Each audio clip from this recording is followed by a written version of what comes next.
Good afternoon, everybody, and welcome to the Rangers Review Team News reaction inside the Hampden press room here. The teams have just dropped, and I'll give you the Rangers team shortly. You can see it just below on the ticker there.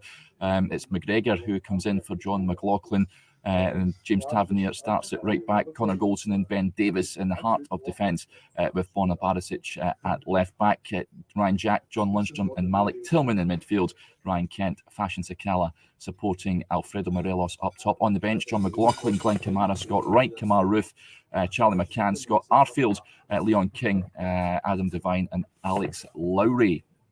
Let us know what your thoughts are on the team today, folks. Alan McGregor, the notable change in that Rangers side, coming back in for John McLaughlin, and myself and Joshua's predicted lineups, which you can find on the website. Both of us had John McLaughlin in between the sticks. So Michael Beale electing for Alan McGregor for this one. Let's get to a few comments. Before we do that, just a word for our sponsor, Seneca Medical Group. If you're thinking about a hair transplant, folks, then you can check out them. They're the number one hair transplant group in Europe. They've helped over 43,000 hairless sufferers throughout the planet. So do go check them out. I've put the description and the link to their organisation in the description box. Now let's talk Rangers. That's why people are tuning in. Let's get to a few comments that are coming in. If you're making your way to Hampden today, folks, then a safe journey to each and every one of you. We'll have we've got this video, this team news reaction video. We'll also have the post-match content as usual. We'll get all the reaction from the Rangers manager and player, as well as the post-match video as well. So plenty to come. Myself and Joshua Barry at Hampden this afternoon as Rangers look to book their place in next month's final. Right, let's get to some of the comments that are coming in here. John Dooley says, good afternoon, Derek. What time is kickoff? 3 p.m, John. So kickoff in just over an hour's time. Connor Fleming, good afternoon, Connor. Probably our strongest team, Derek. What do you think? Pretty much, yeah. Connor, I can't argue with that. The only bit of dubiety, I think, that we discussed was the goalkeeping position. I don't think John McLaughlin did anything wrong last week. I thought he was good against Dundee United. Michael Beale's comments afterwards seemed to suggest that he and Robbie McCrory will get plenty of opportunities from here until the end of the season. But Alan McGregor, of course, back in between the sticks today. So yeah, pretty much the strongest team that Michael Beale could select. You could imagine. Of course, we've got the injuries, the long-term absentees, Ridvan Yilmaz and Tom Lawrence, Yanis Hadji, and of course John Souttar, who have been out for some time. But for the here and now, especially defensively, I think that's the strongest Rangers side they can put out against Aberdeen this afternoon. Right, let's get to some other comments here. Jamie McLean gets in touch. Sorry to hear this, Jamie. Had a ticket, couldn't go because the missus was unwell. Now she's upstairs cleaning the house. I feel your pain, Jamie. We'll make sure you're tuning in afterwards to ourselves, and we'll bring you all the post-match content, and hopefully you're cheering the boys on in the house. But sorry to hear that. 1872 Jordan says McGregor shouldn't be starting. Let us know your comments with regards to the goalkeeper position, folks. It certainly sparks a bit of debate amongst the fan base, doesn't it, as to who should be the number one at the moment. I think it's plain to see that Michael Beale will chop and change from here on in terms of different scenarios. I know at Tannadice he did say that John McLaughlin came in because he envisaged a lot of cross balls, and McLaughlin is better at dealing with those than Alan McGregor. But yeah, listen, as Scott R says here, McGregor in goal. Aberdeen will mainly put crosses into the box. Man, gives me the fear. I expect that today, I've got to be honest. I think that they will try and go aerially Aberdeen. Who knows? That depends on the pitch. I've not went out and seen the pitch and the state of it, the condition. But by all accounts, it's not in the best shape, so that may hamper both sides and how they approach this game. Let's get to James Skeen says here, McGregor will always play big games. Yep. he always comes in for the big ones, doesn't he? I think John McLaughlin, of course, had that horror show at Parkhead earlier on in the season, and I think Michael Beale was right to say we shouldn't condemn him after that. So many big goalkeepers make big mistakes, and he never had the best of games in that one. But certainly McGregor seems to get the nod for these big ones. Let's see here. Connor says, "Will we see Todd Cantwell in the stands today, Derek? Who knows? By all accounts, that potential transfer is progressing well from what we hear, but he's not yet in the door. It remains to be seen if he'll be up at Hampden. I'm not entirely sure if that will be the case." Let's get to some of the more comments coming in here. M66CBH is confident of a win today for Rangers. 3-1 he's going for. Tillman goals and then Sakala goals. Lundstrom to get a stupid yellow. Listen, I think we'll take any sort of win in these semi-finals as long as Rangers are in the final. Then all good. Right, let's see what some other comments coming in here. Let's see.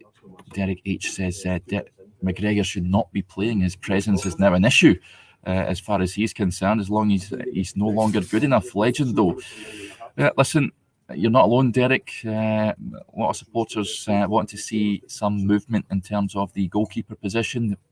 Michael Beale did ask him about this a few weeks ago now, and he said that it's not an area he's looking to strengthen in January. So it's going to be that trio until the end of the season of McGregor, McLaughlin, and Robbie McCrory. And let's see here. Connor gets back in touch. Currently plastering the walls, jumping off now. Hope you enjoy the game, Derek, and the rest of you guys. Yeah, absolutely. Hopefully your team wins, Connor. Stephen Payton going with Morelos. He will get a goal today. It's an interesting one as well. Antonio Cholak, of course, not made the match this afternoon. Michael Beale did say he was touch and go in his pre-match press conference. He obviously hasn't made it, but I think I would have started Alfredo Morelos even if he was fit.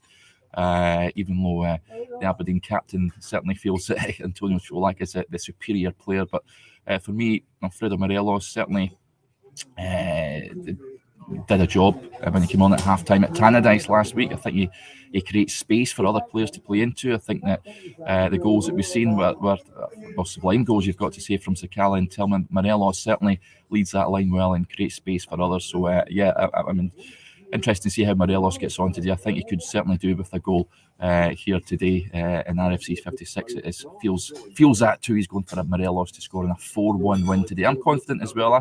I fancy Rangers to win here. I think Aberdeen will put up stiff resistance as they always do against Rangers, but I fancy Rangers. I think they're motoring along quite nicely just now under Michael Beale. Greg gets in touch. He's saying 3-1 Tav, Lundstrom and Sakala to get the goals. Tav's another one that's I think I put in my predicted lineups piece where I don't think he could have too many complaints if he found himself on the bench with young Adam Devine in his place. He's not been at his best in I think all season. It's fair to say there has been murmurings that he's been struggling with injury and what have you, but he's still in the side at the moment. Let's hope he can have a good game today and lead the club to that final. But yeah, listen, I think Michael Beale certainly putting that, we've touched on it at the top of the programme. I think on paper you'd struggle to find a stronger Rangers 11 than the one that he's putting out there just now, and I'm really excited to see that Sakala Morelos partnership once again. Sakala's really, he's an enigma, isn't he? He's one of those ones where he's raw. We all know that, but he can pop up with moments of magic, like we've seen last week at Dundee United, and his goals to games record is really good as well. So I wouldn't bet against him getting on the act here this afternoon and getting a goal. Ian Addy says his Roof on the bench. He is on the bench. He's another one. I wouldn't be surprised to see him play at some point this afternoon. Of course, great to see him up at Tannadice. In Touchwood, he can steer clear of injuries there. You can see a little ticker below there of the substitute bench. It's McLaughlin, Kamara, Wright, Roof, McCann, Arfield, King, Devine, and Lowry. So yeah, no Rabi Matondo either in that match day squad. So Louise Wise says Lowry and Devine will definitely come on today. Wouldn't surprise me whatsoever about that, Louise. Just to give you a quick rundown of the Aberdeen side, folks, as well. I believe they're unchanged from last week. So it's Roos, McCrory, Scales, Stewart, Shinnie, Mujovski, Duke, Ramadani, Clarkson, Coulson and Kennedy. And that is how Jim Goodwin's side line up here at Hampden this afternoon. So let's get to some of the score predictions that are coming in here. A lot of you feeling optimistic this afternoon, quite rightly, because Michael Beale has enjoyed a really positive start to his Rangers tenure. DC is going for a 6-0 win today. I'm not entirely sure it's going to be as handsome as that, but we'll certainly take it. 3-1 for James. Listen, I think that the mood is that Rangers are going to do the business here today. I'm really excited at seeing them as well. Last time I was up was for the Old Firm game at Ibrox. Mightily unlucky not to take all 3 points in that one, but for large spells of that game, I thought they were really good, and I'm really looking forward to seeing them here today. But lots of comments come in about the pitch. Ian Campbell says pitch rough after yesterday. I've yet to see it. I just dived into the press room here as I made my way into Hampden. I'm going to have a look at it shortly, but by all accounts from the game yesterday, it was ripping up, which is for a national stadium not the best, and I just hope it's not going to affect the Rangers game plan too much today and how they go about things. Jim McKerrow gets in touch. Afternoon, Jim. Hi, Derek. Glad to see you've been let out again. I wonder if McGregor is now our cup keeper or back in favour as our first choice keeper. That's an interesting one, Jim. Listen, I think Michael Beale is just going to play it game by game with regards to his goalies. I touched on this in a piece during the week on the website where when he was a coach under Gerrard, he chopped and changed the goalies that season. If we can remember, last season prior to them leaving for Aston Villa, McLaughlin and McGregor played 6 games apiece before they left to go down south. So it's something that I'd imagine Beale will continue to do this season. And he did say in his pre-match press conference that we should expect Robin McCrory to get a run out as well. So it'll be interesting to see. I don't necessarily think he's got a first choice goalkeeper. I think he's just going to rotate from here on in. Whether that's the best option, I'm not entirely sure. But you've got to trust the manager with regards to this. Logan Reid going for a 3-0 win for Rangers today. Terry Monroe going for a 3-0 or a 3-1 win. William Campbell also going 3-0. And Denzel gets in touch. Afternoon, Denzel. I hope we can get ahead by a couple and Lowry gets a chance. Me too, Denzel. I think the majority of Rangers supporters want to see more of Alex Lowry. Of course, scored a hat-trick in midweek against Civil Service Strollers, but as Michael Beale said, it's a bit of a step up from playing in the Lowland League to playing first team football for Rangers. But I certainly feel that he should would like to see more of him. I think he's supremely talented, of that there is no doubt, but he's playing in a position that is really competitive at the moment. Malik Tillman is really coming on to a game, isn't he? He's really playing well at the moment for Rangers, so certainly get competition for places in that area. And let's get to one or two more comments before we wrap up before the game. Dave Fulton gets in touch. Afternoon, everyone. Going for a 3-0 win this afternoon. So plenty of optimism around the place today. Callum C says, let's go unbeaten till the season end. Well, of course, it's 6 unbeaten, isn't it, now under Michael Beale? 5 wins. Should have been 6 wins in a row, to be honest. But hey-ho, let's hope he can continue that here this afternoon. And like I said earlier on, I fancy Rangers. I know up at Pittodrie last month, it was the last gasp dramatic comeback win in that one. I think that was was it his second game in charge, Michael Beale's. I think the team have improved steadily since then, and I fancy them to run out convincing winners here today. David Kerr going for a 4-1 win to Rangers. And Ryan McLuckley's going for a slightly closer one, 3-2, but will happily take a clean sheet and a few goals. You and me both, Ryan. Okie dokie, I think that'll do us here, folks. Thanks to everyone for tuning in to this team news reaction. Just a reminder of that Rangers side. It's Alan McGregor in goal.